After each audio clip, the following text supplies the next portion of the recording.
pour cette recette, il vous faudra 225 ml d'eau.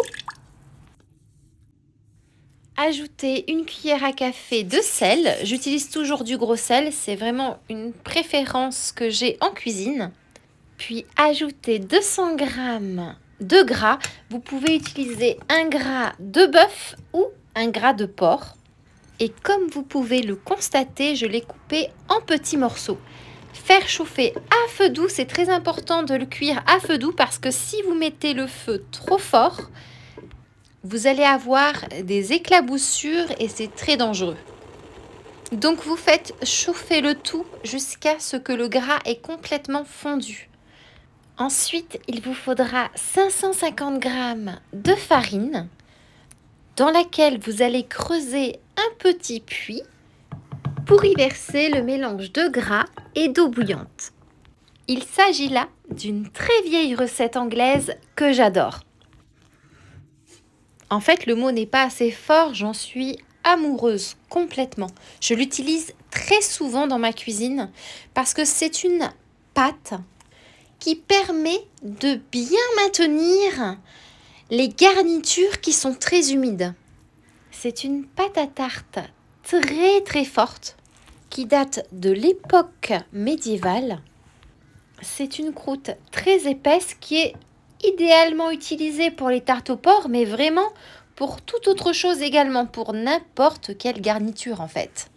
C'est une recette très intelligente car utiliser l'eau chaude à laquelle on a ajouté le gras va permettre de ramollir le gluten afin de rendre la pâte plus facile à manipuler.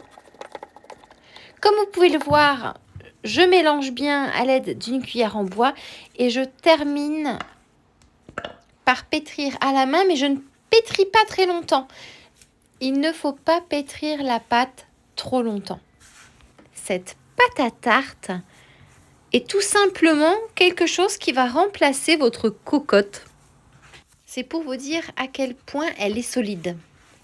Il est maintenant temps de la mettre au frigo pendant 1 heure au minimum. Ensuite, il vous faudra un petit peu de force et de patience pour bien l'étaler et vous pourrez vous en servir pour différents plats. L'avantage de cette pâte à tarte, c'est qu'elle a un petit côté comme ça feuilleté, qu'elle ne coûte pas cher à réaliser. Elle remplace parfaitement le beurre et alors elle a un goût délicieux. Sincèrement, faire sa pâte à tarte à l'eau chaude vaut tout l'or du monde.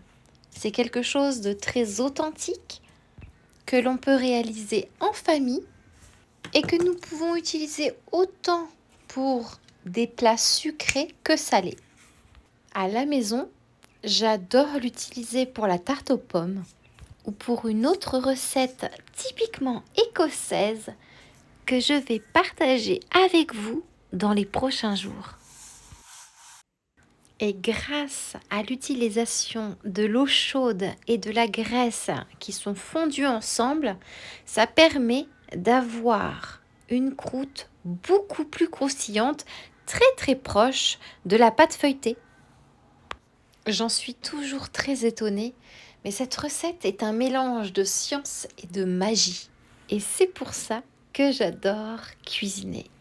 C'est une pâte à tarte que vous ne pouvez pas louper. Vous ne pourrez pas échouer avec cette recette. Là encore, je suis amoureuse de cette recette car c'est une recette de pâte à tarte polyvalente. C'est une pâte à tarte qui reste très élégante et qui saura impressionner vos convives. Et maintenant, il ne me reste plus qu'à vous souhaiter une délicieuse dégustation.